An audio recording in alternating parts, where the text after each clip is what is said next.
Hello guys, welcome to my YouTube channel. Prime market ICICI और federal दोनों की तरफ से। देखिए, सबसे पहले आईसीआईसीआई बैंक की बात करें और बेस्ट ऑफ द लॉट है और आईसीआईसीआई बैंक के रिजल्ट्स डिसाइड करेंगे आपकी बैंक निफ्टी का परफॉर्मेंस और ओवरऑल बैंकिंग सेक्टर का परफॉर्मेंस। एनआईआई की बात करें तो केवल 9% की ग्रोथ है और प्रॉफिट में लगभग 6-6.5% की ग्रोथ आपको आती हुई दिखाई पड़ेगी।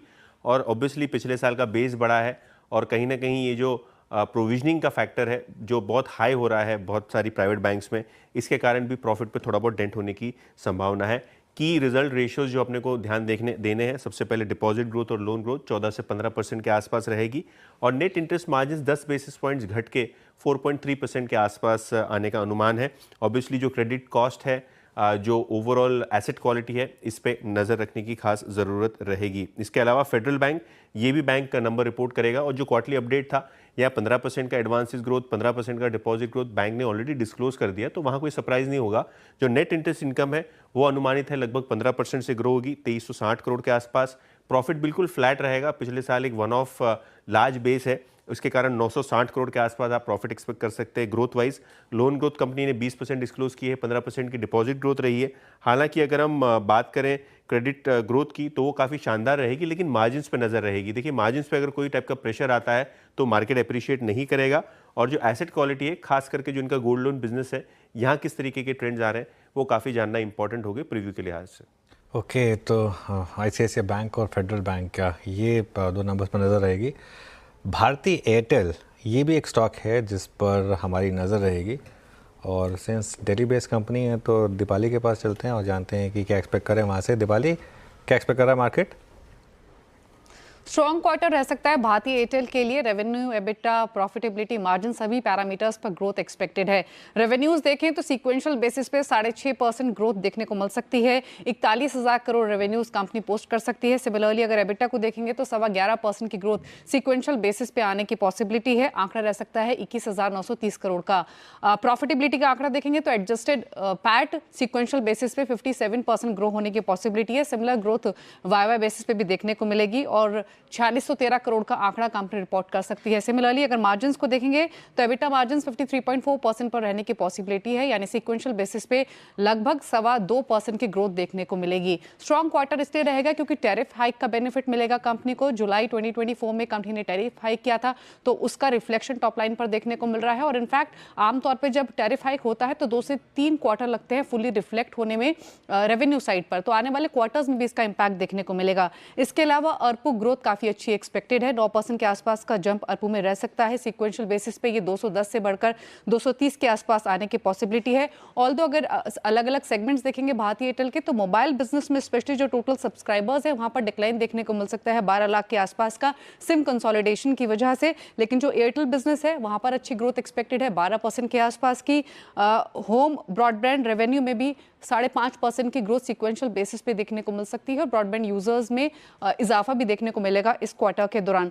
अगर अफ्रीकन बिजनेस की बात करें तो नाइजीरियन करेंसी वॉलेटाइल रही है, इसीलिए अफ्रीकन कारोबार भी थोड़ा वॉलेटाइल यानी फ्लैटिश ग्रोथ ही वहां रह सकती है 1% के आसपास की सीक्वेंशियल बेसिस पे। लेकिन टैरिफ हाइक, अर्पू ग्रोथ और इंडिया वायरलेस बिजनेस ये 3 स्ट्रॉन्ग साइड पर रहेंगे जिसके कारण अच्छे नंबर्स एक्सपेक्टेड हैं भारतीय एयरटेल से। भारतीय एयरटेल अच्छे नंबर्स एक्सपेक्टेड और देखना है कि कंपनी क्या गाइड करेगी आरपू को लेकर गोइंग फॉरवर्ड। इस पर एक क्विक टेक चेक, अमित बताइए ट्रेड लेना है या नहीं, क्योंकि एक बार रचना जी ने तो कह दिया जब तक नंबर्स नहीं आते आप शॉर्ट की रणनीति ही रखेंगी। आपको भी लग रहा है कि ये मंदी के ट्रैप में फंसा हुआ है काउंटर और उससे ब्रेक करना थोड़ा सा मुश्किल रह सकता है? जी मैम, थोड़ी सी नियर टर्म वीकनेस यहाँ पे जरूर नजर आ रही है। स्टॉक में कंटिन्यूअसली लोअर लोज बन रही है, 10 और 20 डेमा के नीचे ट्रेड कर रहा है। बट मेरा यहाँ पे ये रुझान है कि 1665 पे लेवल है। अगर इसमें स्लाइड आएगा तो that will be up to 1630 1640, जहाँ पे 50 डे एक्सपोनेंशियल मूविंग एवरेज है। If results are good and favourable तो मेरे ख्याल से अगर वहां पे मिलेगा तो एक अच्छा एंट्री पॉइंट बनेगा। फिलहाल जिस हिसाब से मूवमेंट है मुझे लगता है किसी के शॉर्ट्स है तो बने रहें।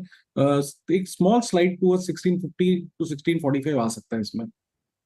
ओके, चलिए अब एक और नंबर, सन फार्मा, ये भी इंडेक्स का स्टॉक है। कंचन से जानते हैं क्या एक्सपेक्ट करें। कंचन, क्या एक्सपेक्ट कर रहे हैं? जी, नंबर्स हमें स्टेडी देखने को मिल सकते हैं। अगर रेवेन्यू की बात करी जाए तो 8% का इजाफा यहाँ पे एक्सपेक्टेड है, एबिटा में भी 12%, अगर मार्जिन देखें तो 2% तक हमें बढ़ते हुए दिखाई दे सकते हैं। At the same time profitability की बात करी जाए तो 13% यहाँ पे हमें प्रॉफिटेबिलिटी भी बढ़ती हुई दिखाई दे सकती है। अगर इनकी बात करें स्पेशलिटी प्रोडक्ट की तो यहाँ पे हो सकता है कि हमें एक स्टेडी इंक्रीज मूवमेंट देखने को मिले और ये वाई एंड वाई बेसिस पे 17% तक बढ़ते हुए दिखाई दे सकते हैं।